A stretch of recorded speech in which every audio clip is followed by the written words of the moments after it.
এই শহরে বসেই আমি লিখেছিলাম এবং রেকর্ডিং হয়েছিল কলকাতায়, কিন্তু বেরিয়েছিল এবং শুধু একমাত্র পাওয়া যায় বাংলাদেশে। চাকরিটা আমি পেয়ে গেছি বেলা সত্যি,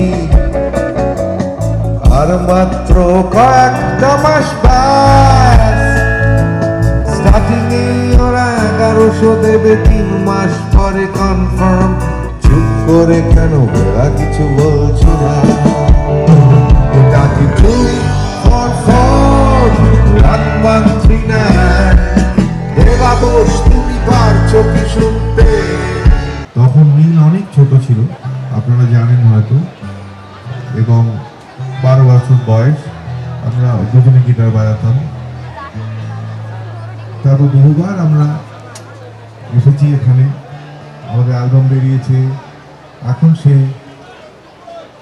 শুধু আমার সেই ছোট্ট ছেলেটা নিয়ে, সে এখন মিউজিক ডিরেক্টর নীল দত্ত।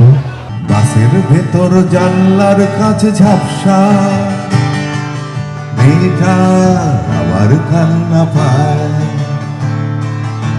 আরো কত ছেলে মেয়ের বয়স বেড়ে যাবে, আরো কত দিনের অবসান। আমার ছেলে মানুষটা আঁকড়ে ধরে রেখে গাইবো আমি ভালোবাসার গান। সত্যি অনেক দিন হয়ে গেল না, 30 বছর। এবং আমি এই যে এই বসতে পারছি না, এটা কিন্তু জানান দিচ্ছে এবার যে অনেক হয়ে গেছে অঞ্জন, এবার অনেক দিন হয়ে গেছে। আমার সত্যি অনেক বয়স হয়ে গেছে। আমি অনেক বয়সে এই গান করতে এলাম, তো অন্য কিছু সেরকম ভাবে করতে না পেরে গান করতে এসে আমি যা পেয়েছি অন্য কিছু করে অতটা পাইনি।